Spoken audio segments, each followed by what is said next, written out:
ఈ ప్రపంచపు దిశను మార్చగలిగిన 5 Cల గురించి చెప్పుకుందాం. మొదటి సి కరెన్సీ. కరెన్సీ రాకపూర్వం, కరెన్సీ మనుగడకు పూర్వం బార్టర్ సిస్టమ్ ఉండేది. వస్తు మార్పిడి.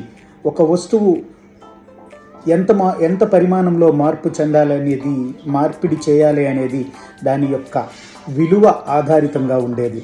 సో ఏ రోజైతే కరెన్సీ ఏర్పడిందో భౌగోళిక సరిహద్దులు ఎన్నో చెరిగిపోయాయి.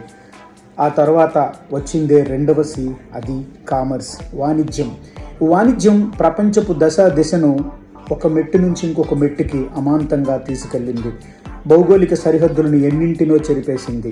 ఇకపోతే మూడవ సి కంపెనీ.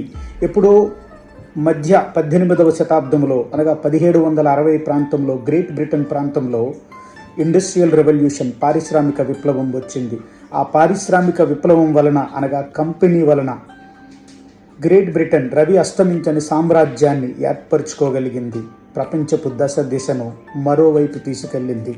ఇకపోతే 4వ సి కంప్యూటర్స్ మానవ జీవితాన్ని ఏ విధంగా మార్చగలిగిందో మనందరికీ తెలిసిందే. ఇకపోతే 5వ సి గురించి చెప్పుకునే ముందు, ఈ ప్రపంచాన్ని జయించడానికి మనం అలెగ్జాండర్ కావాల్సిన పని లేదు, చెంగీజ్ ఖాన్ కావాల్సిన పని అంతకంటే లేదు. ప్రపంచాన్ని జయించడానికి అంగబలం, అర్ధబలం, అశ్విక దళం, గజదళం లాంటివి ఏమీ అక్కర్లేదు. కేవలం 5వ సి చాలు, అదే communication. Come join us, let's make the difference. Come join us with LSR Real Estates.